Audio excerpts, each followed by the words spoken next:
Boneless pork loin. One of the best bangs for your buck there has ever been. You take this one right here, and in this day and age, at $1.99 a pound, it was $17.65 for 9 pounds.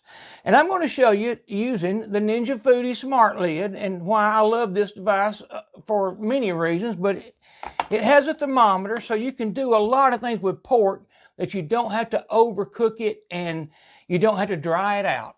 And I'm also going to freeze one and show you how easy it is to take one from a freezer, put it in here, throw it out, and then cook it where it's really, really good. We're also going to brine one. I know I resisted it for years, and a lot of people do, but you can buy a brine or make your own. I got this one at Costco. It's a turkey brine, but a brine is a brine.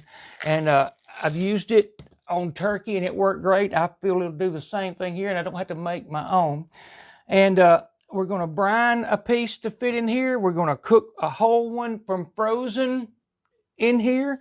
And then I'm going to cut thick cut pork chops out of one I'm in air frying to show you with the thermometer that this one comes with, to show you just how well this can be used. So let's get it started. All right, so instead of showing all this, I'm just going to kind of tell you what I'm going to do. I'm going to take this. I'm going to make sure that 2 of these will fit on my rack, and then I'm going to cut the rest of it off for pork chops. Now, the next thing is the brine, and you have to boil it, and there's what the one I'm using looks like, the juniper berry, all kinds of stuff. It works.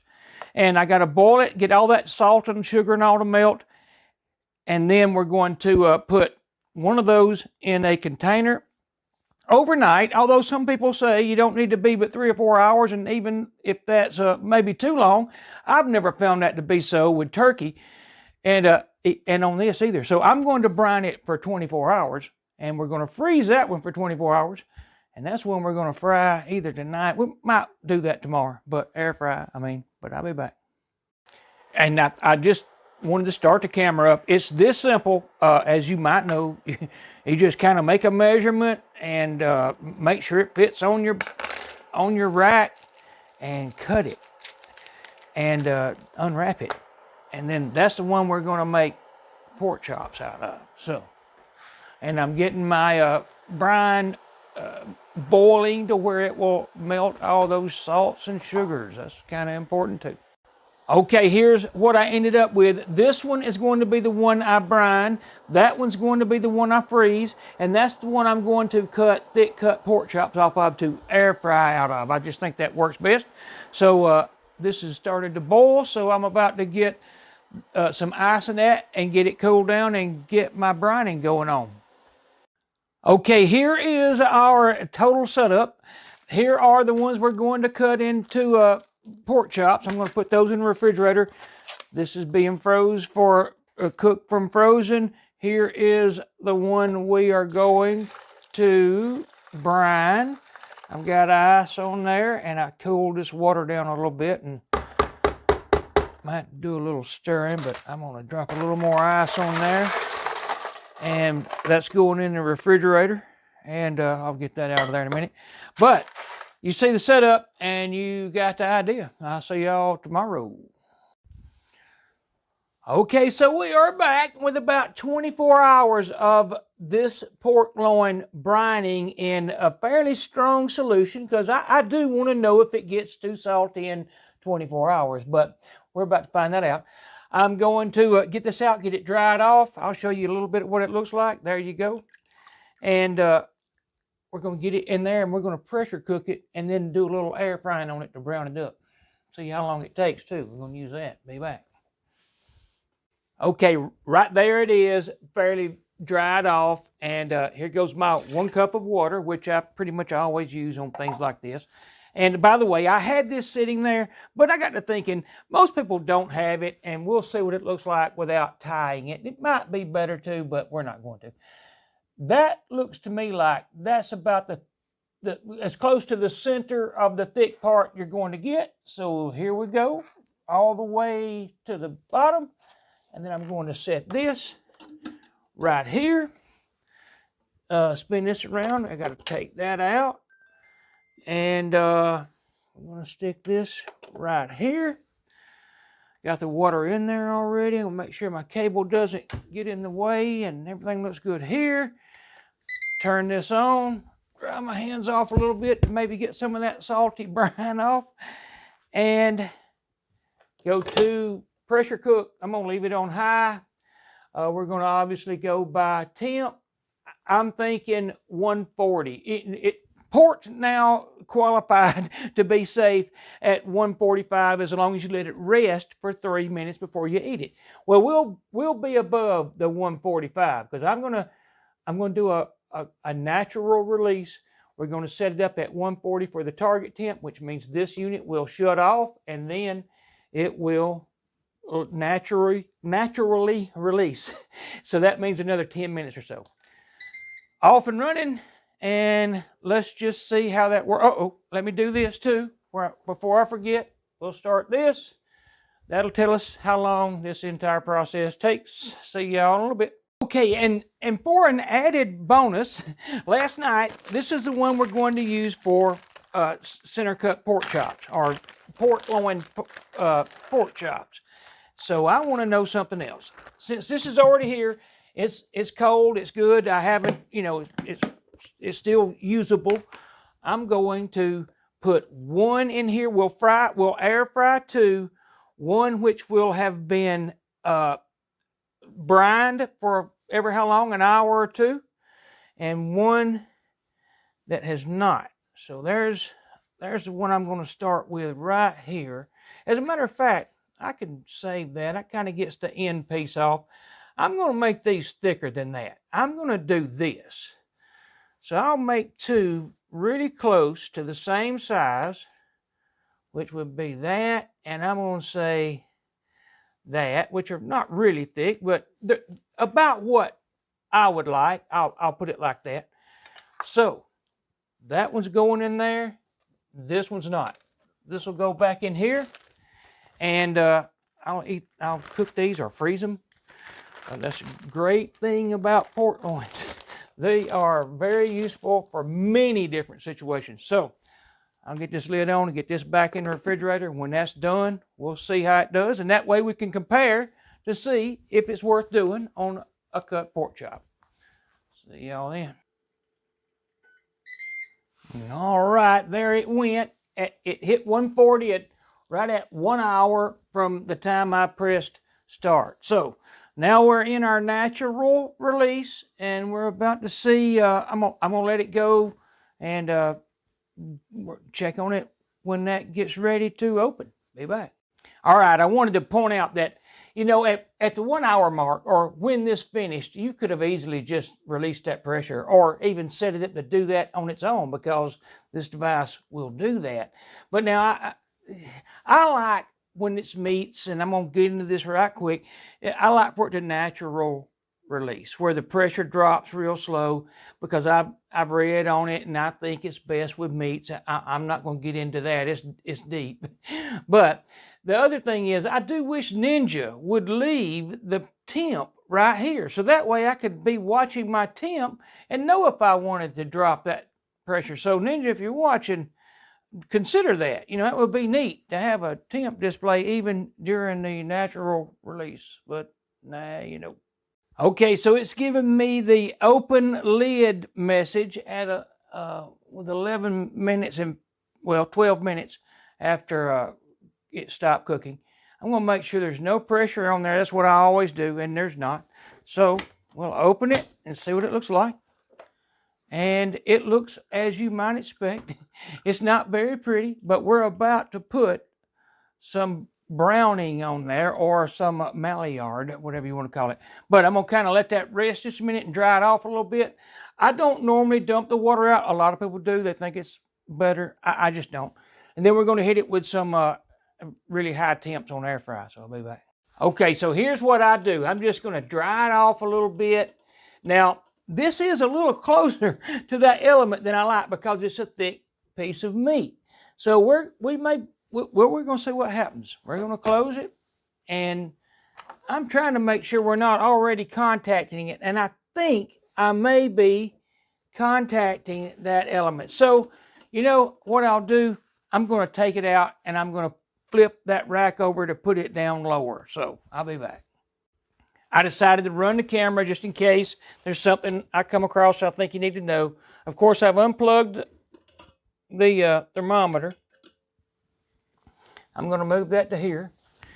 And then I'm going to get something to set it down. Of course, this is kind of off the cuff, so this is not exactly, I'm not prepared for this, in other words. So I'm going to take this off, and it is hot. I'm going to flip this over, and I'm going to set that right there. Woo, that's hot. So that's not bad. I'm still going to leave that liquid in there. I've done it a lot. I've air fried a lot of times, wings and everything, with liquid in the bottom, and I get it a lot. They say that messes with the, it hurts the crisping. In my opinion, it just don't. It's not worth the hassle. So now you do have to turn it all the way off. That's what I do. You just have to press start, stop. All right, and then with this in that position, I'm going to go to air fry, and I'm going to take this to 450 because all I'm really trying to do is put I won't go to air fry. I mean, I won't go to 450 because I got to go to air broil. I hope you can see that. I'm going to lower it. Bear with me. I'm sorry, but you need to know this because it won't go to 450 on air fry. You have to lower it. You have to go down. You have to lower the camera. No, you have to go down one notch to broil. And then it automatically goes to 450. And then you can set the time whatever you want. And I guess we could put temps on it. I tell you what, let's go way up so we can just watch the temp. That'd be a good idea for me. Now that's, you do what you think, but we're going to press start. But right now we're at 169 already, which is a little past what I want. It took a little longer, so some carryovers happened. Maybe, you could lower that temp if you didn't like it, but 170 is a little further than I already want to be. But we're at 450 degrees on that element that is really, really effective. It's not like the old Ninjas that had to cover over them. It is completely exposed. It does real well. I'm going to hush and let's see how this does, and I'll be back in just a minute. Okay, so I'm getting a little bit of smoke. It's only been a few minutes, but let's look at it, and it does look good. Now, some lorries or something like that, maybe even, I thought about dropping a little killer hog on it. I'm going to spray it with a little bit of this. This is just to add a little color. Whoops, I was going to take the cap off. And I don't know. Uh-oh. I do hear my smoke alarm. I've got a smoke alarm going off, or it's about to, and I've got my ventilation system going, but just so you'll know, you're going to get some smoke. So I'm going to take this outside so we won't have to hear it. But there you go, a little bit of killer or something with some color. It's just for looks, kind of. Well, we're going to see how salty it is too. I'll be right back.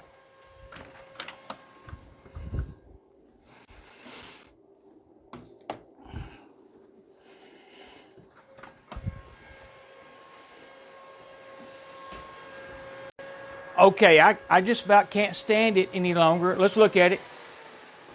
And you can see it looks excellent. So I think I'm going to stop right there just because of my temp. If I had set this up for, say, 130, I think we'd be dead on. And not that this is bad. Most people would like it like this because they're used to a white, a very white internal pork roast. So I'm going to take this out of there. We're going to set it, well, I'm going to move this right now. I'm going to put it here.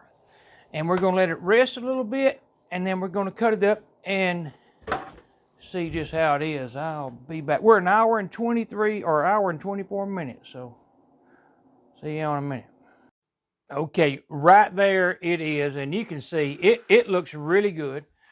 And I'm going to bring it up to the camera to show you a little bit better before I even pull the thermometer out, but that's what I'm about to do. I'm going to back this up just a little bit, and then we're going to take this out, and I'm going to cut it. Now, there may be a way, I think, with this to read temps from that while this is still, this particular one is still plugged in, but I don't remember how. It really doesn't matter because I have a thermopen and that works real well. But we are, let's see what the coolest point is, 17543. Well, I'm not bad. That's 160 at the bottom, so I'll take that. That's about the top I want on a pork roast. Now, I'm gonna have to work my way around this camera and try and get where I can cut this where you can see it a little bit better. So bear with me just a second. And we're just gonna cut it right down the middle because this is gonna be sandwiches and stuff like that. Now this is brined, and if you ask me, I've already cheated and some was stuck on my pan inside the Ninja, and there was nothing wrong with it. It's not too salty, and that's my opinion. Let's see what about juice. It's excellent. It looks excellent to me. I'll taste it though right now, and then we have other things to cook. It's very hot, I will say that, but you can see, I think, let's see if you can see the moisture there. That's from, well, it's dripping in the floor. I'll put it like that. That's from brining. And the taste is excellent to me. I don't know how you would, there's not many ways to beat it. But in a minute, we're going to compare a brined pork chop to one that's not brined. But let's see if I can make it show better here. It's excellent. There's nothing wrong with it.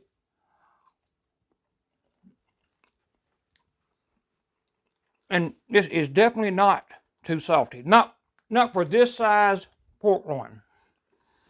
24 hours in brine, even as strong as I used it, which was 1 cup of this, worked well. So I'll get off this. Nothing wrong with that. It's excellent. And we'll move on to the next step.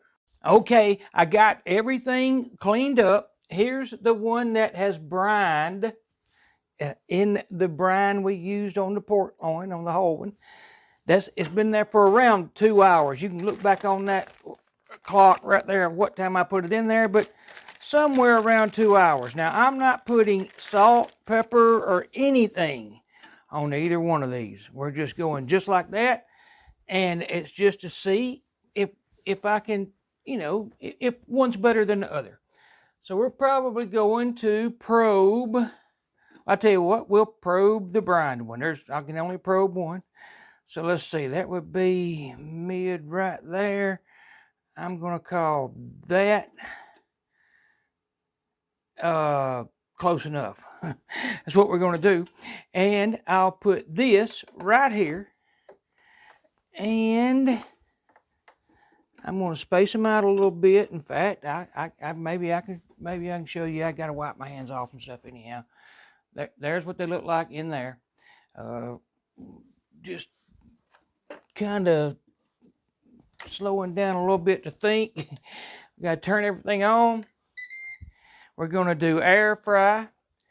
I'm going to say 375.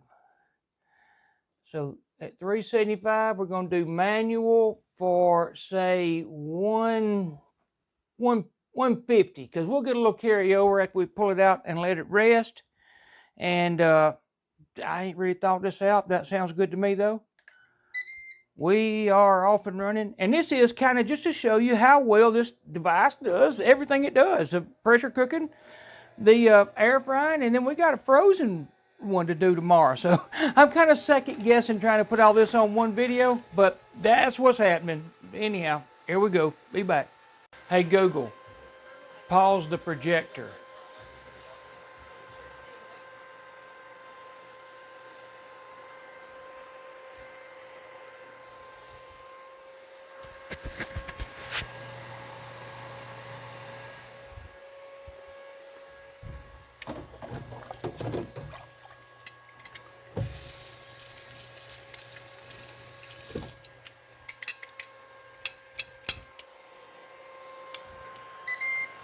All All right, that definitely slipped up on me, even though you see the minutes it took. You'll have to do the math yourself. But the thing is, it wasn't going up that fast, and all of a sudden it was. I wasn't ready.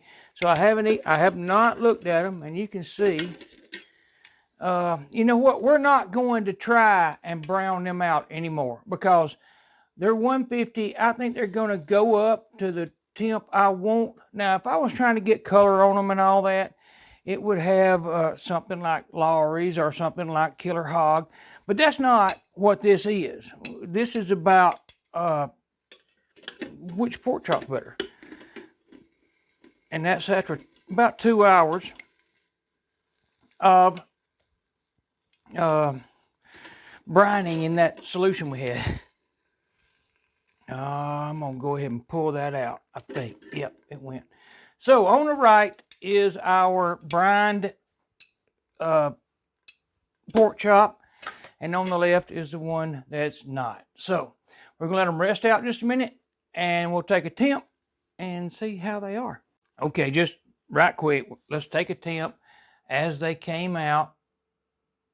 152, which is fine for pork. Now, you got to know, pork is 145 now, not what it used to be. And we're 152 there also. I mean, this one does feel a little different, but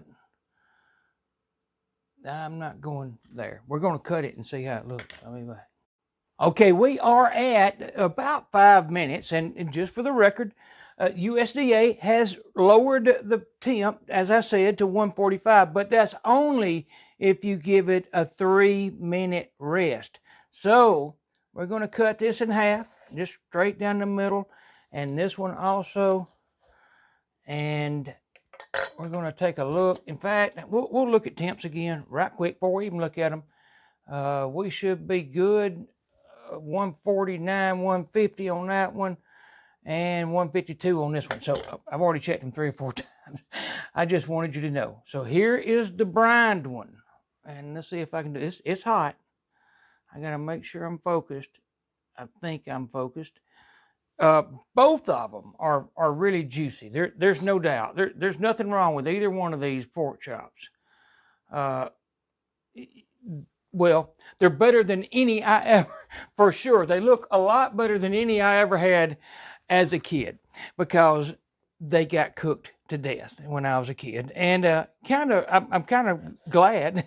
My mother, I guess, was worried, you know. But you can see the board. Look at the board. I mean, the board's got plenty of juice on it. So I'm going to taste one. I'm going to make a small bite for this one, and the same thing here, and see if I can tell.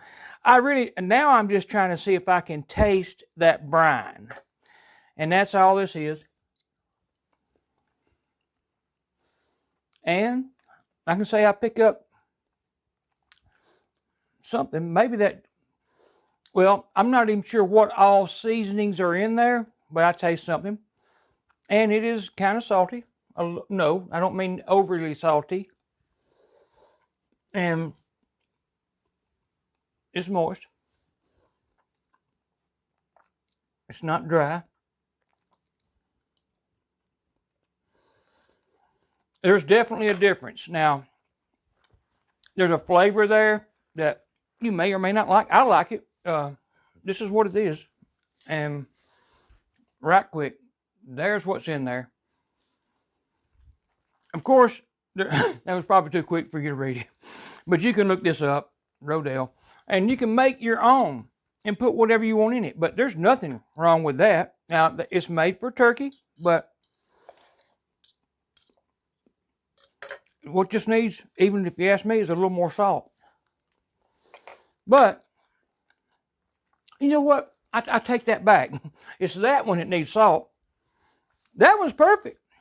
Very good. So, we're done with this test, and tomorrow night, I'm going to wait till tomorrow night and do my frozen one. So I'll see y'all then. Bye-bye. All right, I'm going to turn the camera back on. This one is definitely better. I mean, after having a few pieces of each, it's way better. And it's not only does it have the flavor and kind of the saltiness a little bit, which you could add salt, anything, it just has a better chew. It's worth doing, and I'm not saying it's a deal killer. I can still eat that one, but this one's definitely better. So now you know. Okay, so I think I said in the video it's going to be tomorrow night. Well, it's actually been about a week. So right here is the pork roast that we froze in my normal test. Solid as a rock. And you can see there it is. We're about to put it on here. And I have changed what I'm going to do. It'll be the first time, but I'm trying to speed it up. We're going to pressure cook it to thaw it instead of steam, which I had intended to do. But we're going to do it together, see how fast it takes. We'll run a timer. I've even got potatoes and stuff we're going to put in there. Got some vidalias and this kind of stuff. Let's get it started. Okay, so a couple of things I'll add right quick is that I love onions. They don't like me. You may have heard me say it before. So I like them cooked all the way. So I'm even going to include them as I thaw this out. Here is 1 cup of that beef broth right here that I'm going to put in the bottom. That's all it's going in for now. I'm going to use this on the very bottom, turned with this low side down, because honestly it doesn't fit very well the other way. But then we're going to put, of course, my frozen pork. Woo, it's slick, it's slick. I'm going to put it there. I'm just going to drop these onions in there around it for now.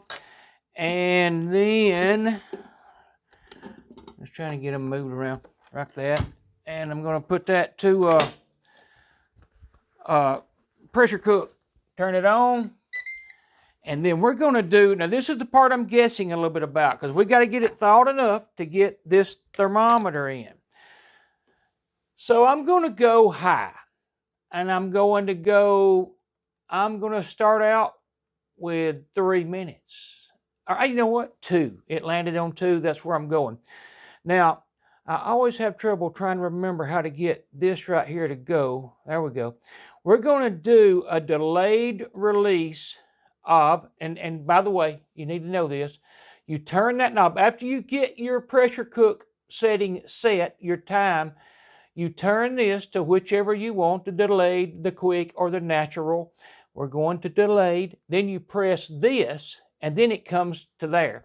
And it's set for 10 minutes. We're going to do that. So we'll see how that works. Off and running. Got to set that to there, but everything's in there. The onions and the loin, the pork loin. We'll see what it looks like in a minute. All right, so I boneheaded. I forgot to press start on this, but you can probably add maybe 2.5, 3 minutes to this time right here, which is at 36 seconds right now. So anyhow, sorry about that.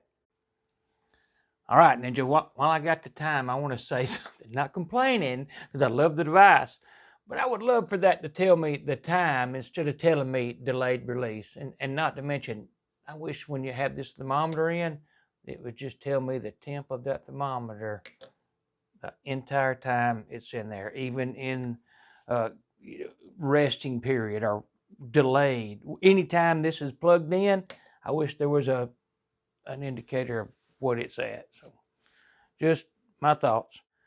Hopefully we're close to releasing pressure. There it is.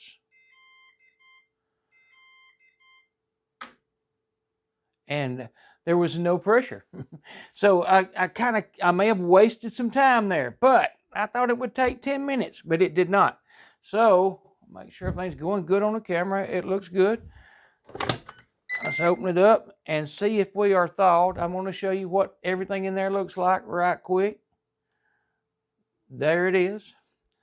And now I've got to, well, we'll just use a thermometer to see if I can get this in. And if not, then maybe I should have done this different. And it is still pretty thick in the middle. In fact, it's still frozen in the middle. I hate to say that because I probably should have went a little longer, and I could force it through, but I don't want to start this cook from anything being frozen. So I did kill a little time, but we're going to do a quick release on it this time.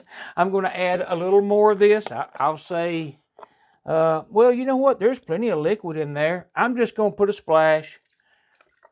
I don't know, a half a cup. But anyhow, put the lid down.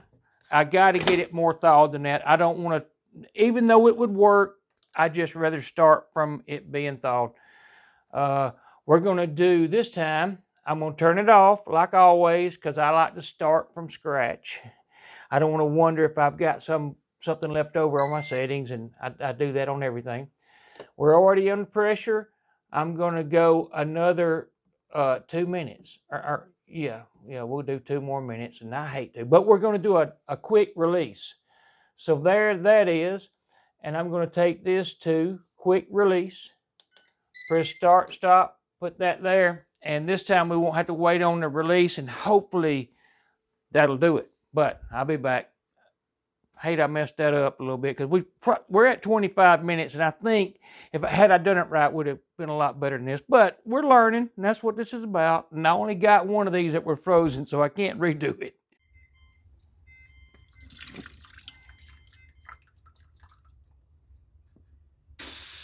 All right, there it goes. And we're about to hopefully make that happen. I had forgot to get any potatoes ready, and that one's not going. That'll be plenty of potatoes for us. I'll put that one right there. I rinse these off.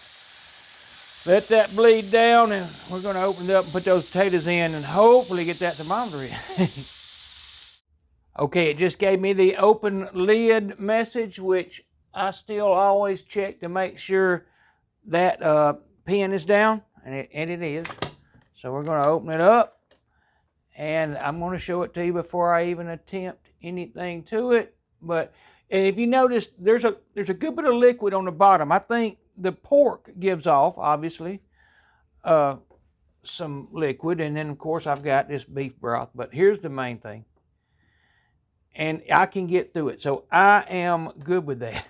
So what I'm going to do is try and stand this up, and I'm going to try, this is going to be tricky, so I'm going to try and stay out of the way of the camera, and I'm going to do this right here.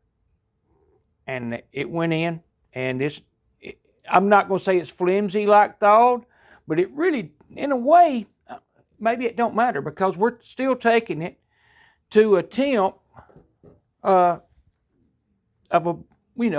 our desired temp, which is critical with this type roast. And I was going to get on that, but I've had some, the thing about this roast, or a pork loin roast, is there's not any fat in it. So you can't cook it, like a Boston butt or something. You have to stop at that new temp that the FDA let everybody have, which is 145, I believe. So we're going to cook this one. Now, we don't like any pink in the middle of pork here, and nobody does. So I'm probably going to go ahead and take it to, say, 140, which will probably put me at around, I'm going to guess it at, say, 155, 160 when it bleeds down and everything's done, because I'm going to do a natural release. But the thing is, as long as you don't get around one, well, I guess if you know how you like your pork better than I. But if you go to 170, 180, it's going to start drying out. And up until then, I think you're fine. So, again, we're going to put it on pressure. We're going to turn it off like I always do. Like I said, oops, I forgot to put my potatoes in. So, we'll drop those in around the roast, along with those onions. And I won't show you, but it's common sense. I'm just putting them around this roast. And I might even put, just for looks right now, a little bit of pepper, even though I haven't decided whether I'm going to try and do a little bit of air frying or maybe even, air crisping on it, just to bring it up a little bit and then put a little brown on it, because I think that'll help. But we'll see what it looks like. And then, again, you can make your own call, your own decision on that. Gotta make sure that didn't get hung. It didn't. I'm gonna turn it on and go back to pressure. And we're going to go to manual, and I'm going to set it to 140. Although honestly, you could probably get by with a little lower than that, because it's probably gonna go to 160. But 160 is not bad. It's just not. And again, We're going to go manual. We're there. We're going to take this to delayed release. And I'm going to say, you know what? Let's just do natural release. We'll just do a natural release, and that way it kind of drops down. No, I'm not. I'm sorry, y'all. This is, like I said, I'm learning. So y'all bear with me. We're gonna do say 10 minutes. Well, a while ago it dropped all the pressure off in 10 minutes. So we're gonna let it go right there, and I'm gonna hush. This is a test. I'm not lying, but obviously. But the thing is, it's a good pork roast. I promise you it's going to be a good pork roast. It's simple too. There's nothing to this.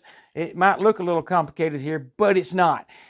You really could do this a lot simpler than it's looking, but it'll be a really good roast to eat, and your family will love you, and they'll love the roast. Anyhow, I'll be back in a minute. Okay, it just came to pressure, and that thermometer is in the center of that roast, which is 53 degrees. So it is thawed. I mean, it's about like what it would be out of your refrigerator, or at least it is at the time it came to pressure. So anyhow, we'll know in a minute. Okay, I think we're about to release the pressure, and an hour and 26 minutes or so for a pork roast with potatoes from the freezer is a really good time, especially considering my mess ups, which would have probably took another 5 minutes or better off of there. But the thing is, also, I'll say this right quick, we'll probably see steam come out this time because the pin's still up. Had I been looking a while ago when we were doing the thaw out process, I would have saw that pin was down, and when that little thing flipped and nothing came out, I would have known it in advance and could have opened the lid a little earlier. So that was probably a few minutes, but that's not the only one. I mean, it's a test recipe, and here we go though. And there's a good bit of steam left, and that's because it's not frozen anymore. And it was frozen at the time, so I guess it sucked all the heat out into that frozen piece of meat. Just want to throw that out there, let that bleed down. We're going to pull it out and take temps on the potatoes and stuff. Be back. As you can see, it says open lid. You hear it still blowing pressure out, right? I mean, and it is.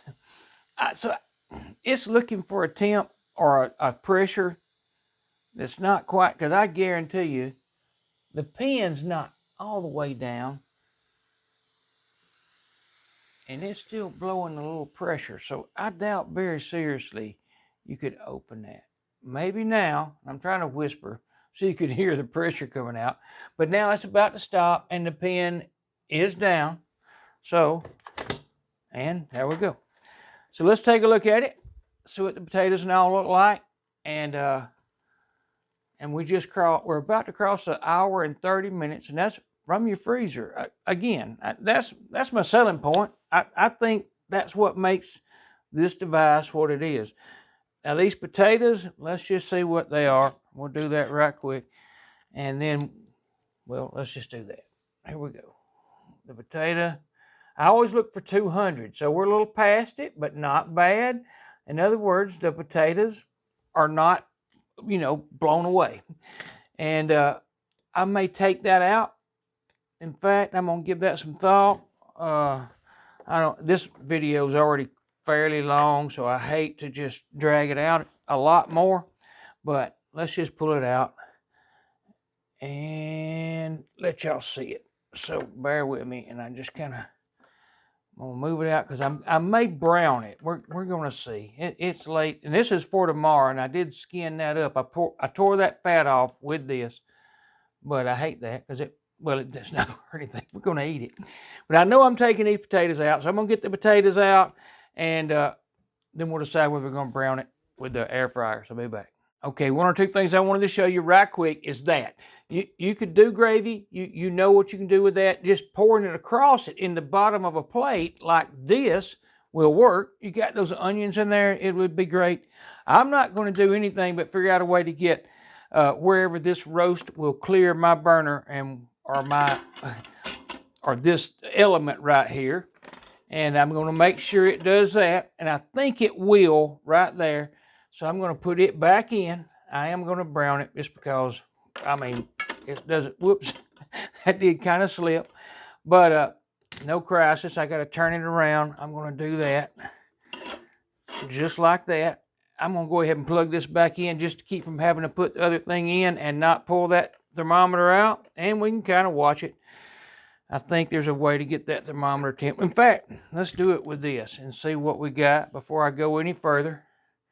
Because I'm going to be really close to that element, and we're at 170, so we're not going to brown long. We're 171 I saw, so well the coolest part might be 165, so we're still good in my opinion. After 170, it's kind of touch and go. So I'm going to close that down and see if I think I'm hitting that, because here's the thing with this, and this is getting lengthy, and I know it is, but with this particular with this particular device, this right here is your limit, and you're going to be super close where I'm at. So it's not something you want to walk away and leave or anything like that, because that is close. And I've kind of done the measurements before, and I'm going to get lengthy, but this right here, again, is your limit. If you touch right there, you're going to pretty much be touching that. And if you're not, you're going to be really close. We're going to see how much smoke comes up. I'm going to do it because I want to brown it a little bit. And I'm going to turn it off like I always do. Make sure my camera can see something I'm doing. Turn it back on. We're over here on air fry. I'm probably going to leave it on air fry and just take it to 400 because that's as high as it will go on air fry. Now you can take it to air broil, which is 450. I'm just not doing it. And of course, it's set to 20 minutes. No way am I leaving it 20 minutes. I'm just going to let it run a minute, see if I get any issues with smoke or anything like that, because that element is so close. But I'll be back. But you can see it's at 177, which is further than I want to be, so we're not going to leave it long. All right, I had to reset it because it went past my set point, so I'm going to have to do this. I did forget kind of that happening, and I was kind of messing with it, trying to figure out how to read the temps, so we may not go much further with this. I have to put this in, and then I have to pull that thermometer out. Well, you know what? I think we're going to just pull this out. So we're going to pull this out, and I have dropped it like 3 times. It is really tough to get hold of. And there that is. So anyhow, you see what we got, and that is going to be a fantastic meal. I guarantee you. It may not look it, but it's going to be that. So I'm going to take the thermometer out, and I might even brown it a little further. So I'll be back. I've got that sitting right there, which is still really close. So I'm watching really hard to make sure it don't start smoking. Okay, we're going to pull this and just kind of, it's good. I mean, it's got to be reheated when I eat it tomorrow. And I'm going to slice it. So there's a lot of things to think about. Right here is what you would make the gravy out of. And those Vidalia onions will make excellent gravy. So I'll put this in a container. We'll cut one right quick just to see what it looks like. Find a good knife to do that with, probably that one. And we'll take a look at it right here. In fact, we'll cut it. It is, as you might imagine, very hot. But you can see it's not dried out. It's an excellent cut of meat. It just is. And a lot of bang for your buck, like I say, a lot. And that's 180. So that's at my point. So I didn't want to go any further with it. I'm just not going to take one further than 180. I'm just not. So there you go. I'm going to put that in the thing. We're going to eat it tomorrow. It's Father's Day tomorrow, so that's going to be part of the meal. We're going to do a couple other things, so we'll have that on the side. So might even have breakfast, make biscuits out of it. So, hey, I love y'all all. I hope the video we learned something from it. It was a learning experience, especially the way this last part was. But an hour and 41 minutes from your freezer, and everything's here to be ate. I mean, and it's ready to go. The potatoes are done. That is. So I love y'all. Y'all come back to see me, and bye bye.